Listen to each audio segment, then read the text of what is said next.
They track the phone. Mabel confronts Oliver about the offer, and he still insists that he's just thinking about it and just entertaining the idea. Now, during this, Charles finds an invoice from Lester's death night, all made out to Tommy with an address, the very same address Sophia is headed to. As Detective Williams calls with information on Tommy, here's the kicker. It's not a person, but a massive company that all its money was withdrawn that morning, but there's no name attached to the withdrawal, only an address, and guess what? It's the same address our trio is headed to. Now, before I forget, Oliver says that he knows a shortcut, and that's because he grew up on Flatbush, which is new information. Now, you know who also grew up there? Lester.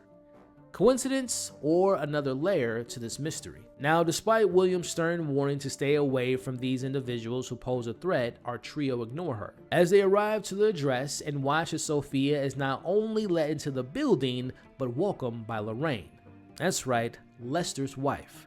Are the wives of both the victims, Lester and Nikki, the ones responsible for their deaths? Alright, let's just jump right into my suspect list this week, and also I'll share one of my crazy theories that I have. So that last scene where we see Lorraine and Sophia, obviously kind of alluding to them being the killers in this week's episode. My question is it possible that they may be related, maybe even sisters? I'm thinking about the story Sophia shared in this episode about her mother wanting her to marry into the mafia. What if my theory of Lorraine being in the family and she didn't marry in the mafia, instead she married Lester? What if she wanted to explore a life outside the family business, but instead of having the man being the head of the mafia, she took the responsibility for herself, and in reality, her and Sophia were both in control of their husbands' businesses and within the Velvet Room, and they secretly ran it together, and Nikki and Lester were just like the faces. Now, remember the story about Lester's beginnings. He was a failed actor who became homeless before becoming the doorman of the building.